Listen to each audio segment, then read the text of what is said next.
Lenín, encantado de recibirte en el programa Reto Siglo XXI. Es un honor para mí tener un distinguido profesional biólogo. Y Freddy, que ya es un frecuente cliente, Cliente frecuente. un cliente frecuente. Y para hablar básicamente del cambio climático, ¿ah? Todo lo que está sucediendo, eh, la contaminación, los cambios, o sea, uno se horroriza de lo que está pasando, ¿ah? Inundaciones, serios problemas de sequías, cambios muy fuertes, o sea, o estamos en invierno o estamos en inviernos muy fuertes y veranos muy fuertes, o sea, es algo curioso, ¿ah? No era como que aquí lo estamos viviendo, ¿ah? Ahí, en Guanacaste inundado, rarísimo, ¿ah? Bueno, sí, no era arenal, es una gran cosa para Elise, que como son unos, calculan muy mal qué es lo que está pasando. ¿Ah? Bueno, Lenín, conversanos vos, que sos el experto. Yo te pongo nada más la introducción. Bueno, bueno, muchas gracias por la invitación y pues siempre es un placer hablar de un tema que está ahí, que estamos sufriendo todos los días y que a veces no se comprende. Y quizás no se comprende porque a veces se mira como que va a ocurrir en el futuro, ¿verdad? Entonces, cuando se habla de cambio climático, a veces se habla de los escenarios de cambio climático, entonces que en el 2050 y Los en el glaciares, 2060, entonces a veces existe como el sentimiento de los que estamos hoy de decir, no, de por sí eso es un problema del futuro, pero realmente no es así. El cambio climático se conoce desde 1898, que salió la primera publicación de un investigador sueco donde ya advertía que al aumentar los gases de efecto invernadero, la Tierra se iba a calentar. Estamos hablando de más de un siglo. Un paréntesis Ajá. acá para la clientela. Explicarles qué es gases de efecto invernadero, precisamente para que se entienda por qué el cambio climático y por qué estás hablando de cambio climático y no de calentamiento global, que ese es otro de los problemas muy serios que Sí. tenemos a la hora de plantear este tema. Sí, casualmente, digamos, cuando en ese año que yo les digo que se dice, bueno, la acumulación de dióxido de carbono en la atmósfera va a producir un calentamiento de la Tierra y posteriormente, digamos, un cambio climático. Y eso se debe básicamente a que muchas actividades humanas, como los carros de combustión, ¿verdad? Los carros de gasolina que expulsan dióxido de carbono, la ganadería que expulsa metano, cuando fertilizamos un campo agrícola estamos expulsando nitrógeno a la atmósfera. Entonces estos gases que son los principales gases, el dióxido de carbono, eh, el nitrógeno Metano. y el metano, se acumulan en la atmósfera produciendo una como tipo, digamos, invernadero, ¿verdad? Que no permite que el calor que nos llega del sol salga de la Tierra, ¿verdad? Naturalmente, los rayos del sol llegan a la Tierra, pegan contra la nieve, por ejemplo, rebotan, entran a la Tierra y logran salir, pero al irse acumulando los gases, estos gases empiezan a formar una barrera que hace que entonces no salga ese calor, digamos que naturalmente salía hace 200 o 300 años. Entonces, al ir nosotros acumulando cada vez más gases por efecto de la actividad humana, pues la Tierra se ha empezado a calentar. Este año, 2023, lo cerramos con 1.5 grados de promedio de calentamiento en la Tierra, que si nos devolvemos 10 años atrás es lo que el Acuerdo de París, por ejemplo, decía. Por ejemplo, Costa Rica en el 2023 tenía 1.4 grados más caliente que, digamos, que lo normal del año. Entonces el año pasado Fue un año bastante cálido, si recordamos enero y febrero del año pasado fueron bastante cálidos. Entonces, esta acumulación de gases produce ese calentamiento, que es lo que venimos sufriendo, y ese calentamiento produce una serie de efectos que estamos empezando, digamos, ya a ver. Por ejemplo, el derretimiento de los glaciares. Uno de los efectos más importantes es el aumento del nivel del mar, ¿verdad? Cuando el agua, si nosotros estamos en una cocina y descuidamos el agua hirviendo, el agua se sale de la olla, porque el agua tiene una propiedad física, que es que con el calentamiento se expande. Eso le está pasando a los mares. Entonces, si bien es cierto, hablamos mucho de cambio climático, realmente estamos en una fase de muchísimo calentamiento que ya está produciendo efectos, digamos, importantes sobre el clima que naturalmente conocemos, ¿verdad? Como decían al principio, ahora inviernos, un enero muy lluvioso, por ejemplo, ¿verdad? Que se aparta de la normalidad. Es importante destacar que, aunque es un asunto global, planetario, por supuesto Costa Rica está en medio de eso también. Y muy vulnerable Costa Rica. Y muy vulnerable por la ubicación, incluso tropical, las costas y los demás elementos que afectan el clima en Costa Rica. Lo estamos viviendo porque no solamente, aquí no hay glaciares, pero aquí hay agricultura. Y aquí hay una gran cantidad de productos agrícolas adaptados a ciertas condiciones climáticas de temperatura. Veamos el café. Antes decíamos... Creo que el tomate se afectó mucho este año. El tomate, ¿por qué? Por las sequías que se están dando también en otras regiones. Nuestro clima es muy diverso, pero estamos impulsándolo mucho con eso. No solamente el sentir más calor, y lo estamos sintiendo.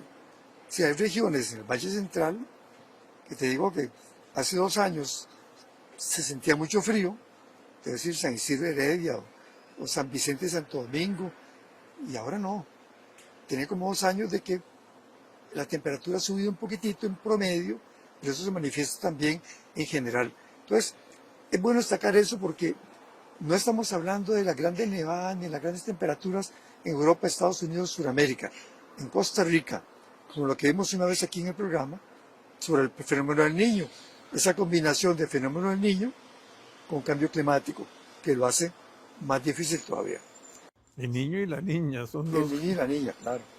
Y el efecto que tiene también sobre la producción de la energía hidroeléctrica. O sea, si no llueve, ahí tenemos problemas de una sequía muy fuerte y ahí tenemos que quemar más combustibles, ¿verdad? Exacto. Hay también una tendencia que, como se acuñó el concepto de calentamiento, a creer de que el problema es solo de más temperatura. O sea, si bien es cierto, tenemos más temperatura, también hay partes del océano que están más fríos de lo normal. ¿Por qué? Bueno, porque el aumento de temperatura cambia la velocidad de los vientos. Y al cambiar la velocidad de los vientos, por ejemplo, las grandes masas de agua marina se desplazan y agua marina fría surge. Entonces, calentamiento también significa en algunas regiones, y esto trae problemas, por ejemplo, con las pesquerías, por ejemplo, en Perú, donde también a veces surgen aguas más frías de lo normal. Y algo que estamos viendo los últimos años, y es donde hay muchísima preocupación, es en lo que se llama la aceleración y la permanencia. Por ejemplo, antes de la década de los 80, el aumento de la temperatura del mar era 0,06 grados por década. O después de los 80, el aumento de temperatura es 0,26 grados por década, ¿verdad? Se está acelerando el proceso de calentamiento. Y lo otro del tema de la permanencia es que como el clima es fluctuante, ¿verdad? El clima fluctúa, que es esa variabilidad climática natural que hay. El problema es que estamos viendo periodos donde se alargan, digamos, estas anomalías de temperatura. Entonces, por ejemplo, el mar puede subir 1 grado centígrado, pero si permanece durante 12 semanas así, se mueren todos los corales. Si es una semana, se no se mueren, pueden digamos, restaurarse naturalmente. Y lo mismo pasa, digamos, con la agricultura, que es lo que hemos visto, por ejemplo, ahora con cultivos como el tomate, que el periodo de lluvias permanece en el tiempo muchos días y entonces las cosechas se pierden. Entonces, el tema no solo tenemos que mirarlo como que la temperatura va a subir 1 grado, 2 grados, sino también que ya estamos viendo que hay esas permanencias, o sea, esas anomalías que producen cambios están permaneciendo más, ¿verdad? Es como, digamos, yo lo digo, es como cuando uno tiene un resfrío que le dure 3 días, pero no, ahora me dura 8 días y entonces me pongo más mal, ¿verdad? Entonces, esos son los cambios, muchísima preocupación hay con lo que se llama el tema de que el calentamiento cada vez es más rápido y estos periodos de permanencia y de efectos se están haciendo más largos, ¿verdad? Ahora, es muy importante el enfoque internacional, porque obviamente, bueno, Naciones Unidas tiene 192, 193 países, no sé exactamente en este momento, pero no podemos actuar ni individualmente ni aisladamente. La única manera es enfocarlo entre todos, como se ha venido haciendo desde hace bastantes años. Es decir, con los convenios a nivel contra el cambio climático, el Acuerdo de París, que es pues, sobre el cambio climático, objetivos, muy importantes, objetivos de largo plazo de cuánta temperatura podemos soportar a nivel planetario. Entonces hablamos de fechas que están encima, el 2050, por ejemplo. ¿Cuánto esperábamos para entonces? Y ya hemos alcanzado esas temperaturas. ¿Y cómo contribuimos? ¿Cómo estamos contribuyendo? Aunque sea un país pequeño, estamos contribuyendo al cambio climático, porque aquí seguimos aumentando las emisiones de CO2, seguimos consumiendo petróleo, gasolina, por supuesto, derivados de petróleo, sin ningún tipo de control. Y nos jactábamos de que la generación hidroeléctrica era el 98% era el 98% hidroeléctrica. Ya no porque por las sequías mismas, por la falta de previsiones, ciertas cosas, los fenómenos del Niño, y estamos quemando más combustible. Entonces, a nivel mundial, eso es importante. ¿Por qué el Acuerdo de París? ¿Por qué el Acuerdo de París? Bueno, el Acuerdo de París se firma justamente, la Convención de Cambio Climático viene desde 1992.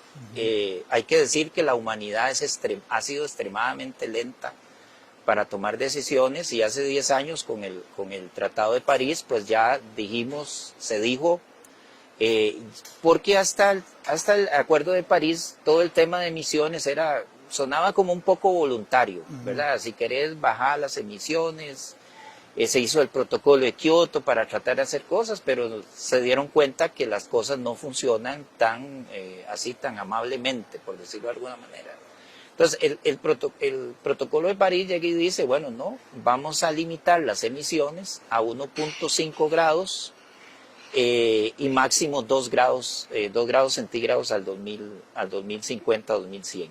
Pero eso no ha sucedido, ¿verdad? No ha sucedido porque los países, las emisiones se han seguido incrementando. El ejemplo, digamos, en Costa Rica es que Costa Rica, la única manera de bajar las emisiones en términos de gases de efecto invernadero es intervenir aquellas actividades que producen la mayor cantidad de emisiones. Y nos han vendido el tema eléctrico, que es muy importante, pero lo eléctrico solo representa el 25% de la energía que consume el país. El resto de la energía que consume el país proviene de petróleo. Pero ¿quién es el mayor consumidor de petróleo? El transporte, ¿verdad? Entonces, una de las maneras justamente de trabajar muchísimo el tema de cambio climático en Costa Rica, si quisiéramos realmente contribuir al tema de las emisiones, tenemos que hacerlo a través de la transformación de la movilidad que tenemos, ¿verdad? Y hemos visto que gobierno tras gobierno hablamos de trenes y hablamos de... Y es interesante ver la historia de Costa Rica, ¿verdad? Uno de los primeros países con un ferrocarril eléctrico desde los años 30, que luego se cerró, ahora que están sacando las líneas del tranvía, ¿verdad? Que uno dice, puña, este país en aquellos años tuvo Tenía gente conciencia. visionaria, no, visionarios. O sea, imagínense que si hubiéramos mantenido esos sistemas de transporte, ¿cómo estuviéramos hoy en emisiones? Y lo que vemos es que no vemos en el futuro cercano políticas claras para resolver el problema, por ejemplo, de transporte. Entonces, Y como consecuencia, la importación de vehículos de gasolina y diésel sigue altísima, unos 60,000 al año más. exacto. Sí, con estas mismas carreteras, con esta misma organización, sin un sistema de transporte público general que nos permita dejar el carro en la casa, están entrando más y más y más vehículos y vemos las tremendas presas. Todo eso genera, por supuesto, mucho más combustible que si tuviéramos un sistema bueno de movilización. Claro. Y estamos haciendo todo lo contrario. Ya se habla, corregime si no es cierto, de que ya no va a ser 1,5, sino que ya estamos próximos dispuestos a alcanzar casi el 1,8 grados centígrados, casi 2 grados centígrados o más, casi 2,8, perdón, 2,8 grados centígrados.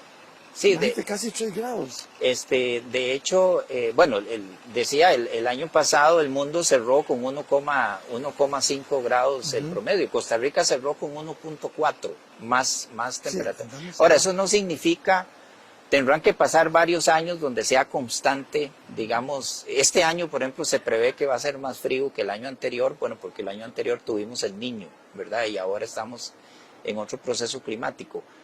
Pero, de hecho, los que hemos trabajado con escenarios de cambio climático, en los escenarios de cambio climático justamente hay escenarios para decir qué va a pasar en el 1,5, qué va a pasar en el 2,8, qué va a pasar en el 4,5, qué va a pasar si subiera a 6 grados. Científicamente se dejó de usar el 1,5.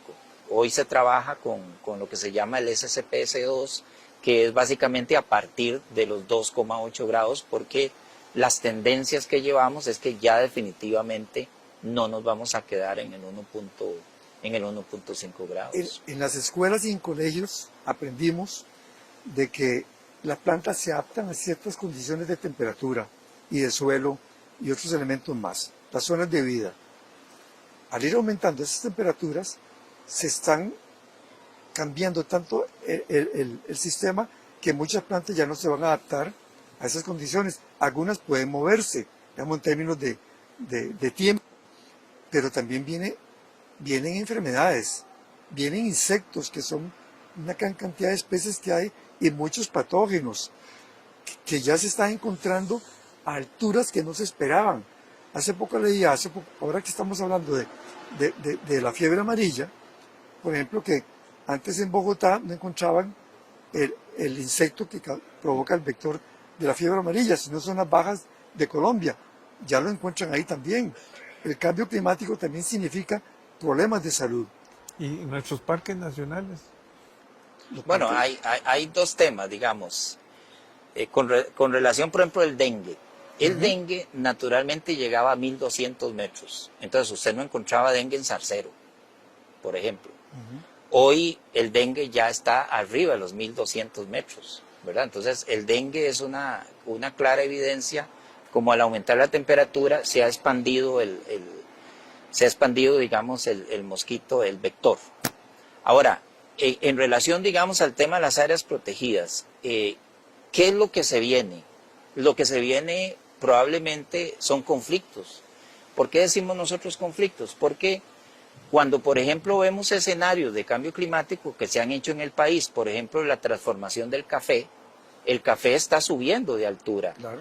Y ya, si usted ve esos escenarios que se han hecho, ya el café llega a un año en que se tiene, si se quiere seguir produciendo café, ya transgredió la frontera de las áreas protegidas, ¿verdad?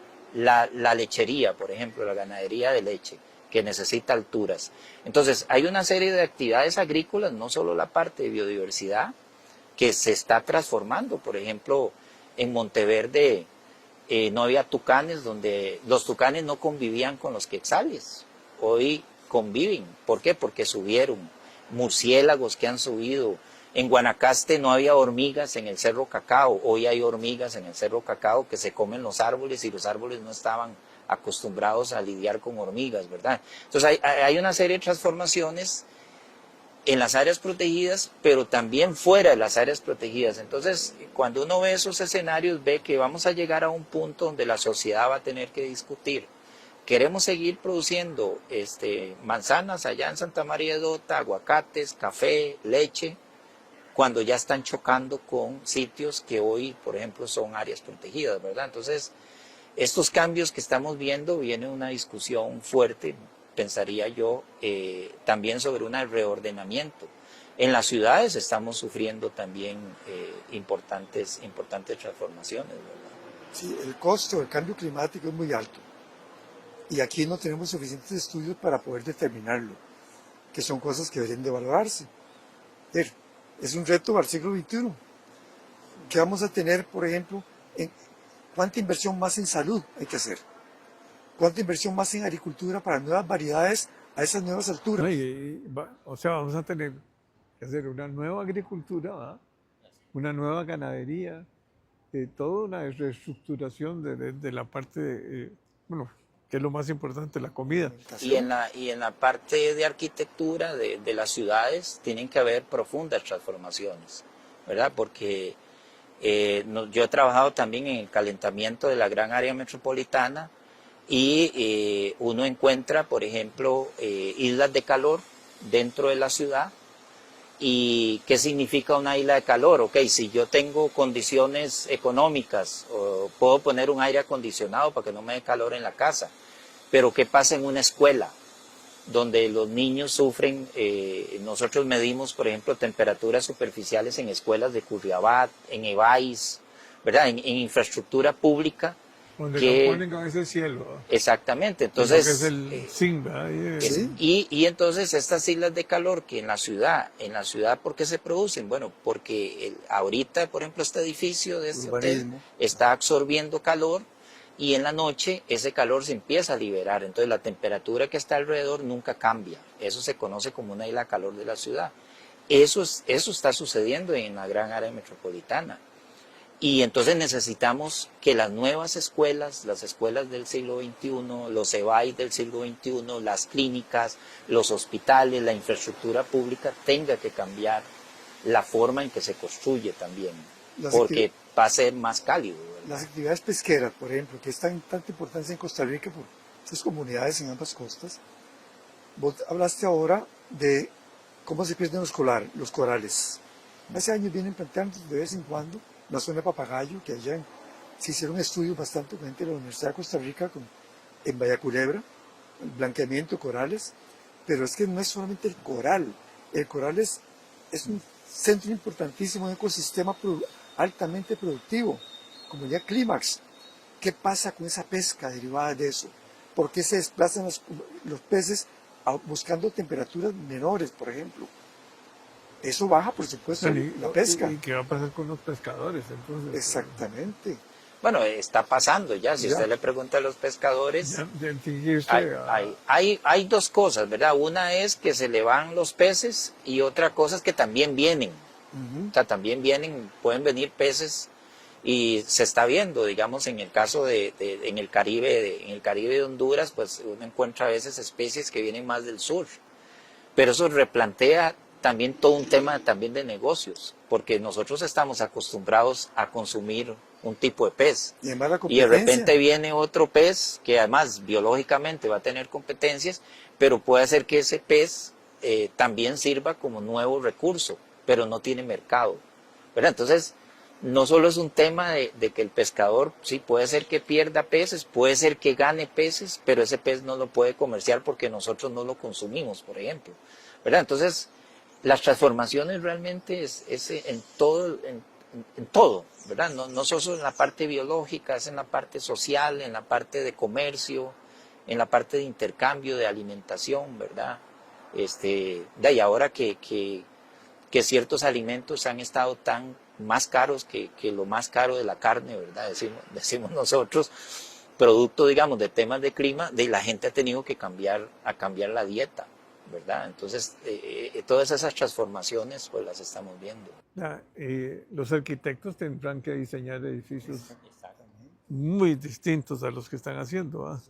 O sea, esos grandes ventanales Eso es gran, exacto.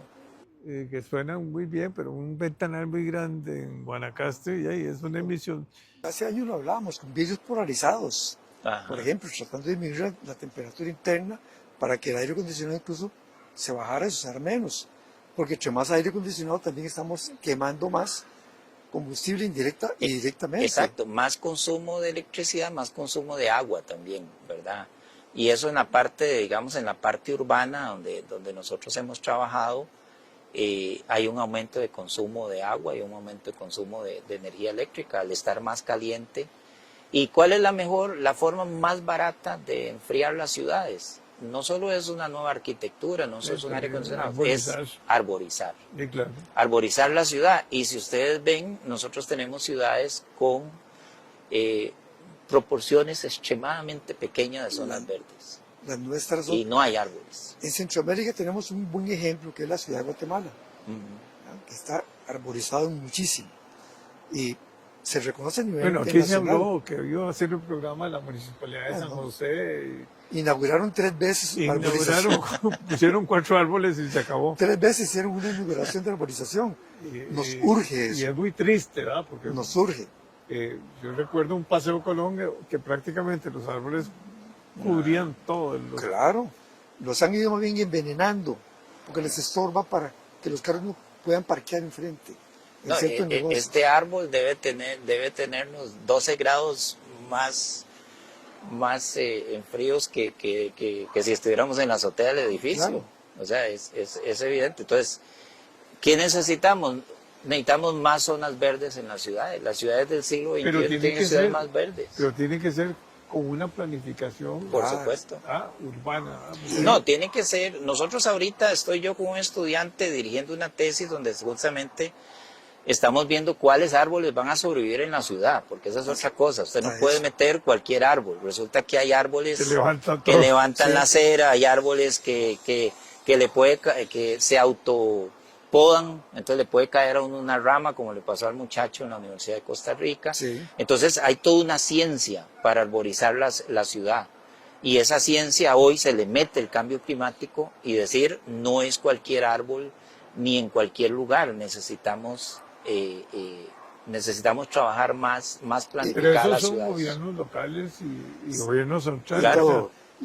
La comunidad. Y educación. La comunidad. Una comunidad comprometida y que reconozcan, y ojalá que muchos vean este programa, que el cambio climático no es un cuento académico, que no es un asunto que le compete a los europeos. No, nos compete a nosotros directamente y afecta y tiene costos. Puede provocar desempleo, puede provocar hambre, puede provocar pobreza. Y tenemos problemas muy serios. Bueno, ya está produciendo. Y está produciendo. Que lo vean así, que no lo vean como un asunto de alguien que está exagerando sobre lo que está pasando. Es un solo planeta. Es una esfera ahí, aislada en el universo, que se está calentando. Ahora, ese sería Costa Rica, digamos, que no ha tomado las decisiones que tiene que tomar. O sea, el famoso Ministerio de Ambiente no ha hecho las decisiones que hay que tomar, ¿verdad? Porque también el agua se va a acabar. Por supuesto. Bueno, tenemos problemas de agua. Ya tenemos problemas de agua, o sea, ya profundizar un pozo ya no va a ser antes como se pasaban, no sé, 20 metros ya conseguías agua. Es que el problema del país es que el país sí tiene agua, pero donde hay agua no hay gente, ¿verdad? Sí. Ese es el problema. Si nosotros vemos aquí el área metropolitana, solo miremos los cerros de Escazú. Los cerros de Escazú todavía dan agua a ciertas comunidades, pero en verano dejan de dar agua.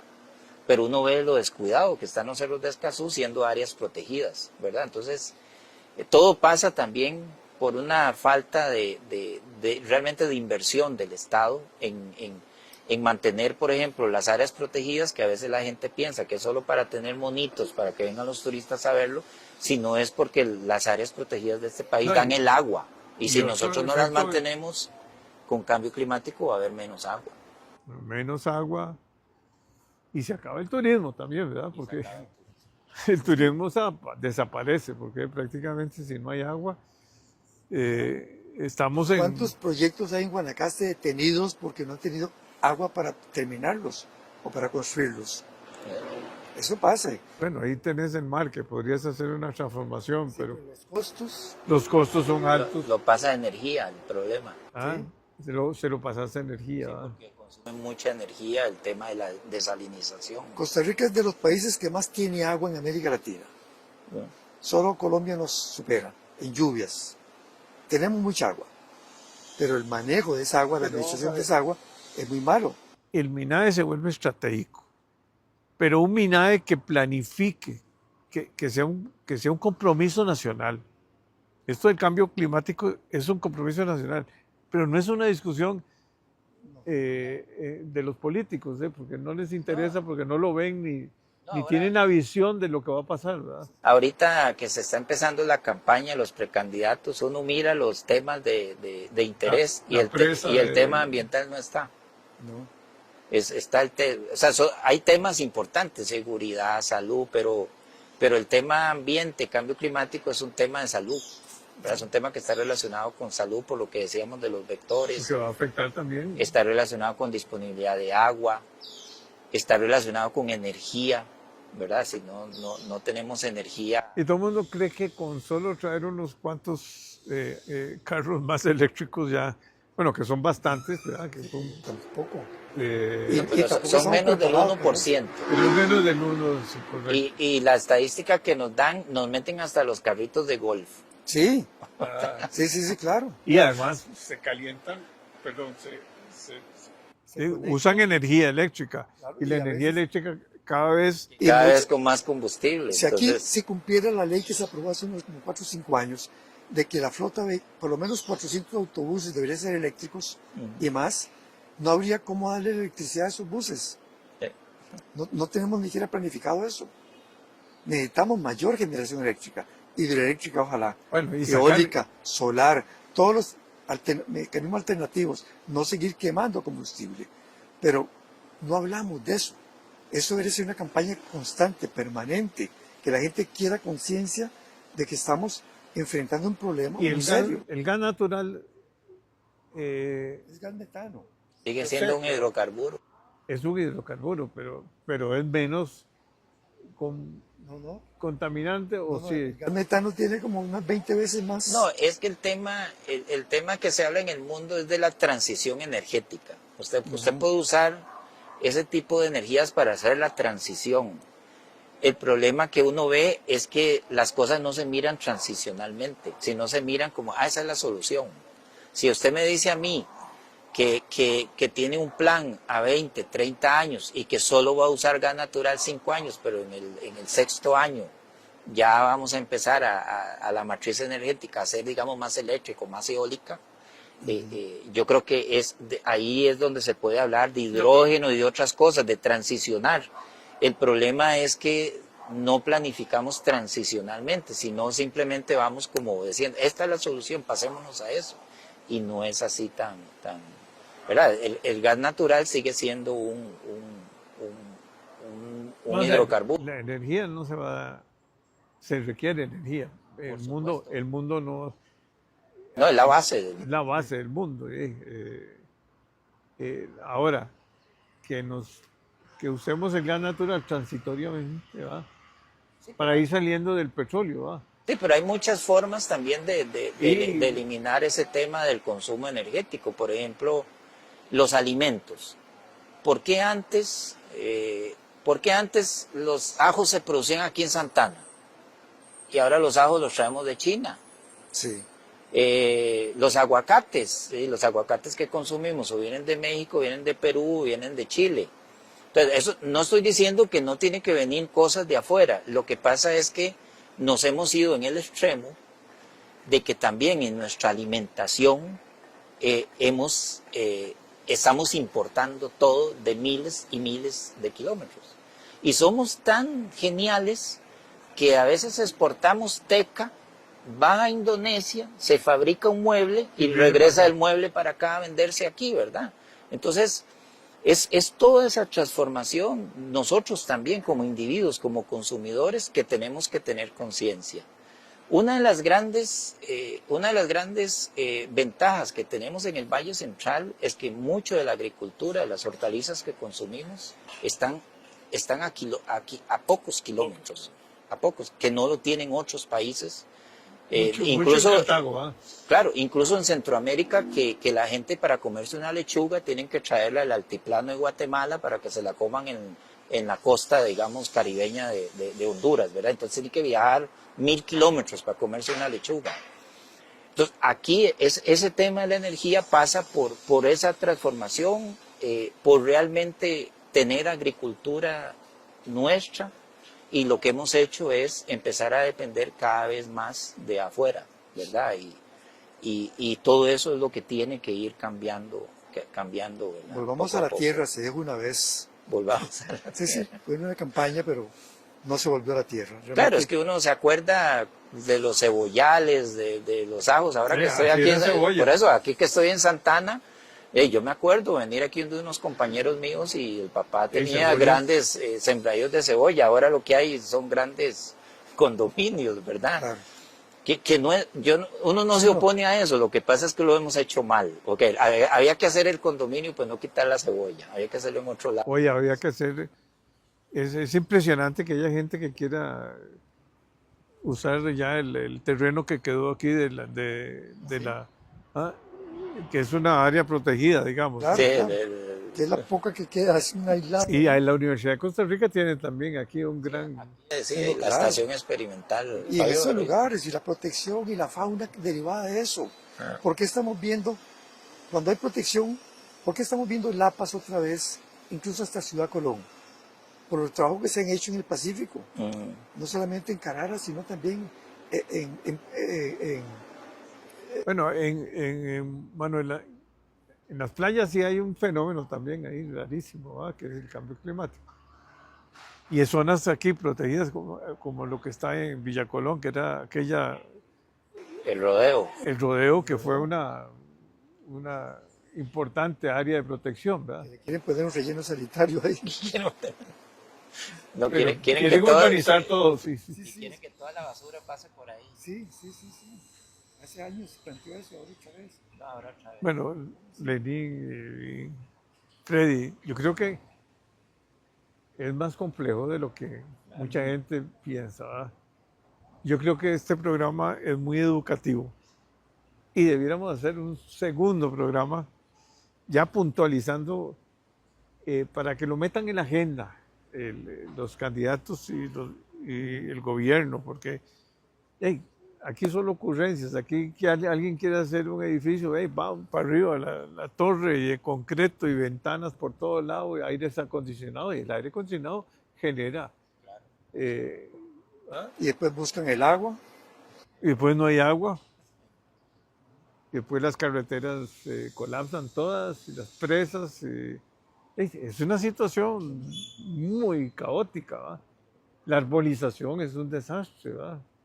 O sea, no puede ser que hagan una autopista y no hay árboles. No. Con un espacio tan grande para hacerlos así. Tienen 50 metros. Las cercas vivas de antes, aquellas sí. que hablaba don Pepe, las cercas vivas, incluso con frutales.